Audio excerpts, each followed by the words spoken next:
Hello, everyone. Today is Saturday, February 19th, 2022. Attack on Ethiopia refugee camp kills 5, displaces thousands. This article is taken from AFP newspaper. Fighting in northern Ethiopia's Afar region has engulfed a camp housing refugees from neighboring Eritrea, the UN said Friday, killing 5 people and forcing thousands to flee. The attack earlier this month is the latest blow to the more than 100,000 Eritrean refugees living in Ethiopia, whose camps have been repeatedly caught up in a grinding 15-month war. It also underscores the growing toll of fighting in Afar, which has emerged in recent weeks as the most active front in the conflict, pitting Prime Minister Abiy Ahmed's government against the Tigray People's Liberation Front, TPLF, rebel group.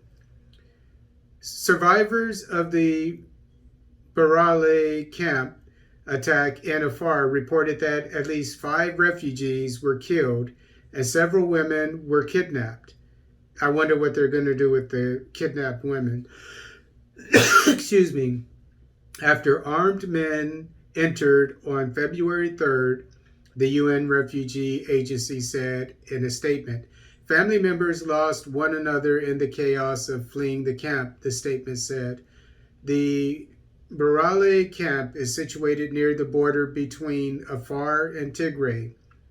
The TPLF controls most of Tigray and in January announced it had expanded operations into Afar, claiming it had been provoked by attacks on its positions by pro-government forces.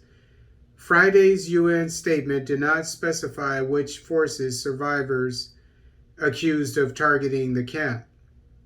However, AFP interviewed several survivors, and this is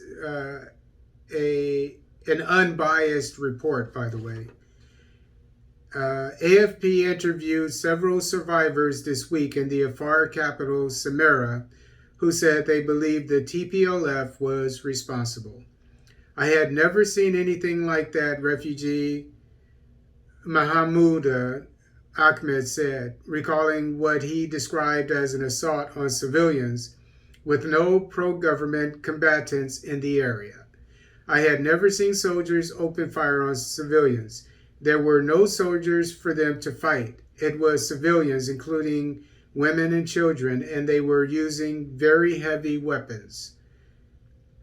He said 2 of his 7 children, a 6-year-old boy and a 4-year-old girl, are unaccounted for, along with one of his 2 wives. Afar regional government officials, as well as the National Refugees and Returnees Service, also said the TPLF was to blame. The camp remains inaccessible and these claims could not be independently verified. TPLF leaders could not immediately be reached for comment Friday, which doesn't surprise me. And I don't know if this is covered in the news. You be the judge. I haven't been keeping up with AP News and Reuters like I had been in the past. And I mean, I always try to keep up with the international news. I watch Deutsche Welle and Every Day in German, and I haven't seen anything about this on there. That's an international news source.